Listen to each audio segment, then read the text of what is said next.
My name is Delilah, a 25-year-old who unexpectedly found herself at a life-altering crossroads. Until a few years ago, I was just another assistant manager, internal audit, crunching numbers day in and day out. But everything changed when I landed a new job at a different firm, marking the beginning of a rather intriguing chapter in my life. It was there that I met Dylan, a sales representative executive whose confidence and charisma were as effective as his smile, one that could seemingly persuade anyone to buy anything, even ice to Eskimos. Our first encounter was by chance in the break room, initiated by the most temperamental coffee machine on the planet. "You are the new accountant, right?" Dylan said, leaning against the doorway with a playful smirk. "Guilty as charged," I replied, trying to maintain my composure despite the curiosity he sparked in me. "I'm Dylan, sales consultant and, unofficially, the coffee machine whisperer," he quipped with a wink. We laughed, and from that moment, our connection seemed inevitable.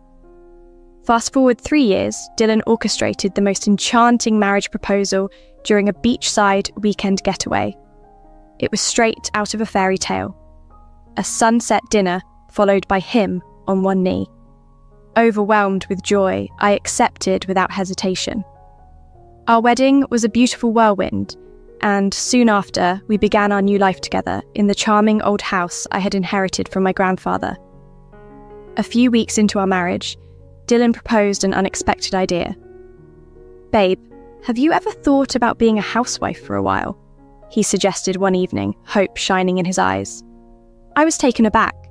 Despite my dedication to my career, his argument that he was doing well at work and could support us both, coupled with the promise of a stress-free life focused on us and maybe starting a family, was compelling. Eventually, his enthusiasm won me over, and I decided to embrace the change. Initially, the freedom was refreshing. I had time to explore hobbies like gardening, reading, and experimenting with new recipes.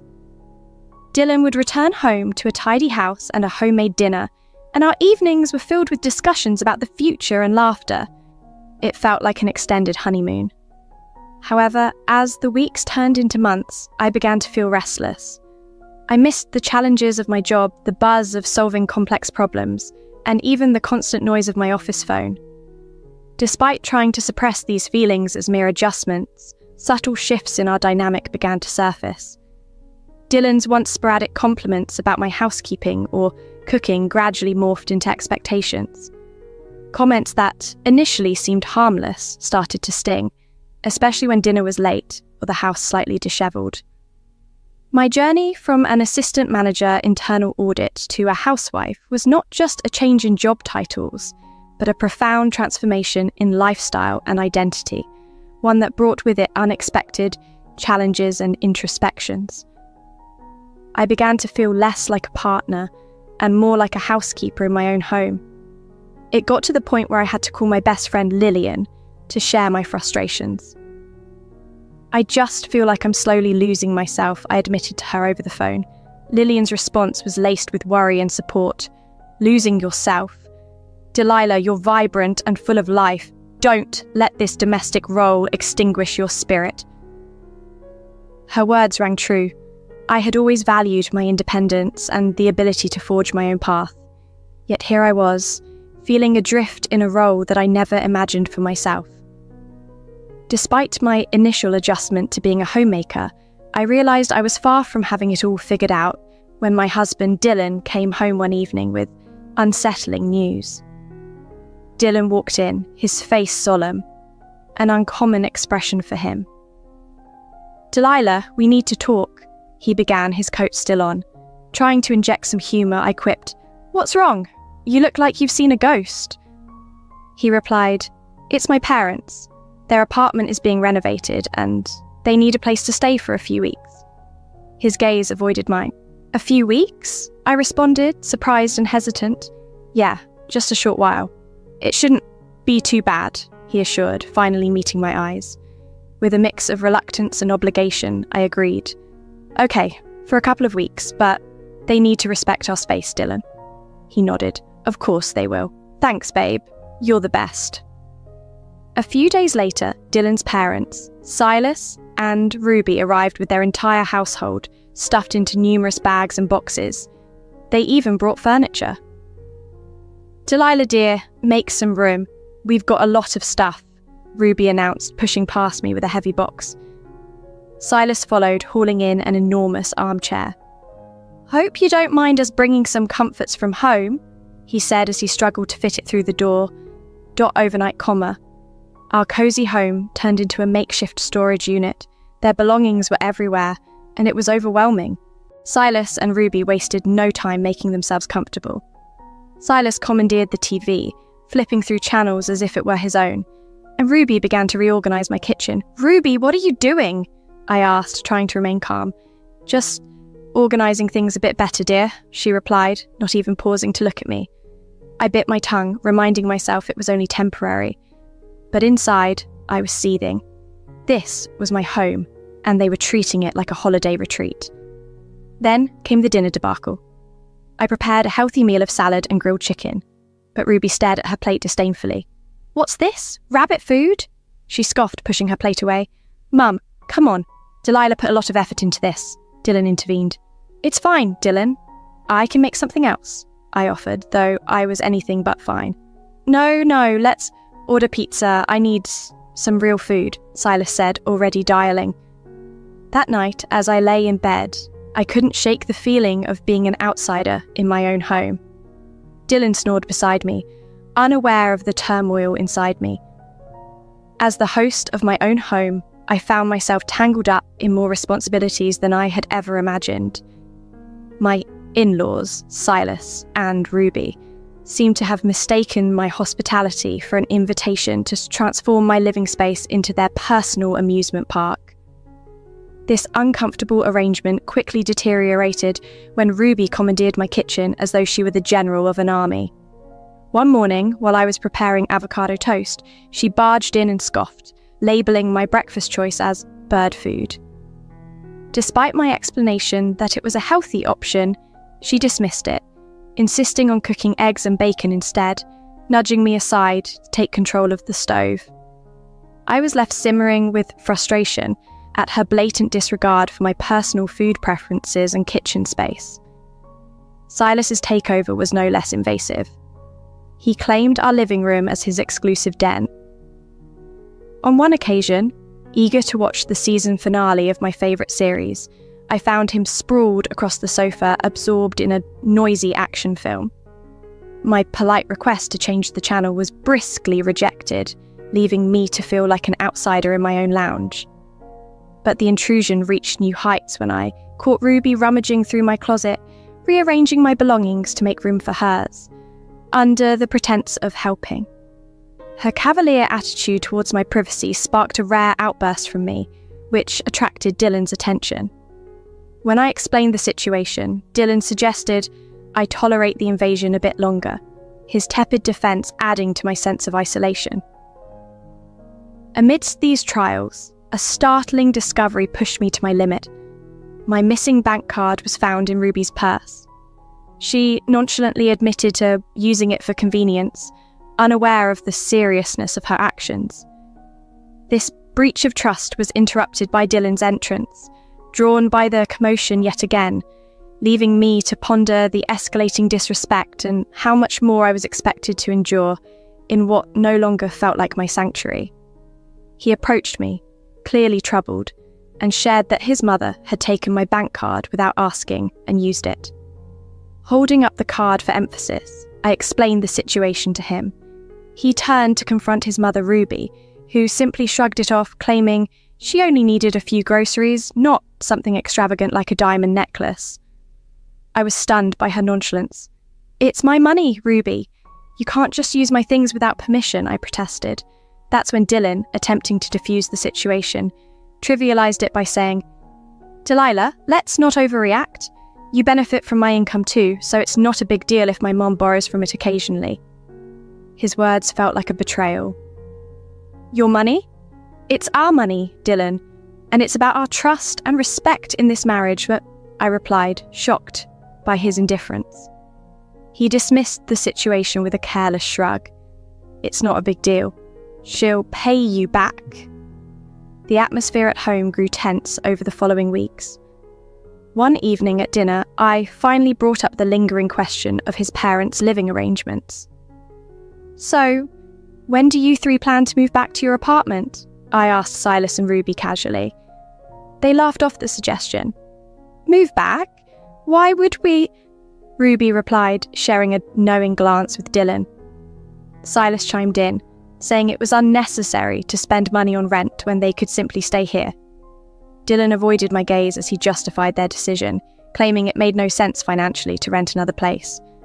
I felt a deep sense of loss. My sanctuary, my home, was being overtaken by his decisions. Things escalated when I went for a jog to clear my head and ended up tripping and severely hurting myself. I hobbled back in agony, only to find Dylan and his parents nonchalantly sitting in the living room. "Dylan, I think I've broken my leg. I need to go to the hospital," I managed, trying to suppress my pain. Dylan looked up, clearly annoyed. "What now, Delilah? Can't you see we're busy?" Ruby accused me of being dramatic, suggesting it was just a sprain. Silas scoffed, saying at my age I shouldn't be running around like a teenager, and that this was what I deserved. Anguished and feeling utterly unsupported, I insisted on needing help, despite their dismissive attitudes. Dylan finally agreed to take me, but his manner suggested he was more inconvenienced than concerned. At the hospital, my fears were confirmed. I had a broken leg. The following weeks were torturous. Despite my limited mobility and pain, I was still expected to manage household chores, with no assistance from Dylan or his parents. Their indifference to my suffering was clear, and I felt more alone than ever in what was supposed to be our shared home. I was in the middle of preparing lunch, gingerly manoeuvring around the kitchen on crutches, when Ruby entered. Noticing my struggle, she sharply commented, "Can't you speed it up? We're all hungry," without any offer to assist. Exasperated, I replied, "I'm already doing my best on one leg." "Well, it's clearly not enough.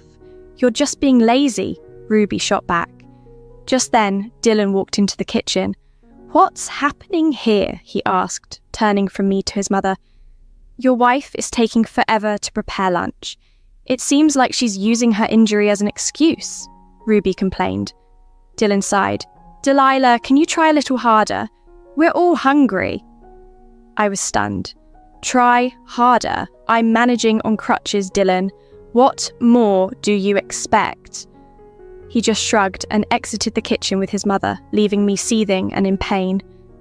What unfolded next was even more outrageous.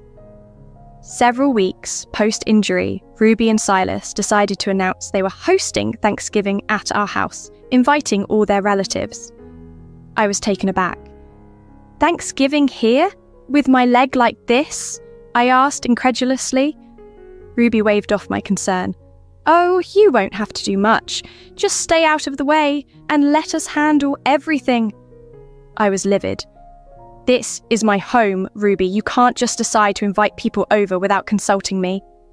Dylan intervened, attempting to calm the waters. "Delilah, it's just a family gathering. Let's not overreact." "Overreact? I can barely walk, and now your parents want to take over our house for a party." I raised my voice in frustration. Silas added, "We thought it'd be nice to host it here. After all, we're all living together now." Then, Ruby dropped another bombshell. "Actually, Delilah, we think it might be best if you stayed somewhere else for a couple of weeks. With your leg and all, you'll just be in the way." I stared at her dumbfounded. "Stay somewhere else? In my own house?" "Yes, just for a couple of weeks. It's for the best," Ruby insisted, as if she was doing me a favour. My anger reached a boiling point. "You want me to leave my house so you can play host? That's ridiculous." Trying to appear reasonable, Dylan added, "It's only for a short while, Delilah. It'll be easier for everyone." "Easier for everyone? This is my home, Dylan. I'm not going anywhere," I declared, my voice quivering with rage. Silas shrugged. "We thought you'd appreciate not having to deal with the holiday stress." That was the last straw. "Get out! Both of you, get out of my house now!" I shouted, a mixture of rage and disbelief washing over me. Dylan's face turned red. Delilah, you're being unreasonable. They're my parents. You can't just kick them out. Unreasonable? They're taking over my home and you're allowing it, I retorted, steadfast in my resolve. I found myself nearly shouting at this point as Dylan's face took on a stern look. If you can't show respect for my parents, perhaps it's time we questioned whether we should be together. Do you want a divorce? He asked, his tone icy. I met his gaze defiantly, adrenaline coursing through me. Without saying another word, I strode over to my desk, opened a drawer, and retrieved a set of documents I had prepared for a situation just like this. What are these? Dylan's voice shook as he took the papers from my hand. Divorce papers. I've had them ready for quite some time, I replied, my voice unwavering. He looked from the papers to me and back again. You're serious? You'd actually go through with this? Yes, I am. I refuse to be intimidated in my own home, by you or anyone else, I declared, feeling oddly empowered amidst the tumult. Ruby and Silas were there too, speechless. Dylan appeared as if he'd been struck. The room was heavy with tension. Choose, Dylan. Your parents or our marriage, I demanded, standing firm. Dylan's laugh was bitter, a chilling sound. Fine, he said, and to my astonishment, he signed the papers right then and there. You'll regret this, Delilah. You can't even fend for yourself without me, he said. I watched him, feeling both relieved and incredulous. I'll manage, I murmured, though barely audible. He shrugged. Your loss, then. He, along with his parents, gathered their belongings and left. The moment the door closed behind them, I felt a peculiar tranquility. Yes, I was alone, but it was far preferable to the endless strain and disrespect. The first thing I did was change the locks. It felt as though I was securing my own sanctuary. Thanksgiving arrived sooner than I anticipated. Still adapting to my new solitude and finding solace in the quiet, I was startled by a knock at the door. Opening it, I was met by Dylan, his parents, and a group of their relatives all ready to celebrate. What are you doing here? I asked, astonished. We're here for Thanksgiving, Delilah. Did you really think we wouldn't come? Dylan said smugly. I was flabbergasted by their nerve. You're not welcome here anymore, Dylan. This is my house and you're not my family, not after what happened. Ruby Silas interjected. Oh, come on, Delilah. Don't be petty. Let's just enjoy dinner. I held my ground. No, you need to leave now. Dylan scoffed. You can't kick us out. This was our family home. Not anymore. I changed the locks, Dylan. You relinquished any rights to this house when you signed those papers, I said, feeling another wave of empowerment. There was a brief silence, then Dylan's face flushed with anger. Fine, have it your way, he said, and they all turned and left. After the Thanksgiving confrontation, I began to rebuild my life. It wasn't easy, but it was truly mine. A few weeks later, sitting in my tranquil living room, my best friend Lillian stopped by. Hey, Delilah, how are you holding up? Lillian inquired as she entered, looking round. Better than I expected, actually, I replied, smiling at her. I sat down with a smile, greeted by Lillian's curious gaze. You look different, stronger somehow, she remarked, her observation making me laugh. Yeah, shedding some dead weight will do that, I replied. Our laughter filled the air, and I felt a lightness I hadn't experienced in months. Lillian's demeanour then turned serious. So, what's next for you, Delilah? She asked. Taking a deep breath, I shared my plans. I'm headed back to work. I've already started looking for positions in accounting. It's daunting, but I'm ready to stand on my own 2 feet again. Lillian nodded in approval. That's the spirit. You were always the brightest in the office. Any place would be lucky to have you. Her encouraging words bolstered my resolve. Energized, I was ready to reclaim my independence and face the world anew. The following weeks were a blur of job interviews and personal rebuilding. I secured a promising position at a local firm, and for the first time in ages, I felt genuinely excited about the future. My home was my own again. My life was my own again. I had weathered the toughest storms and emerged stronger than ever.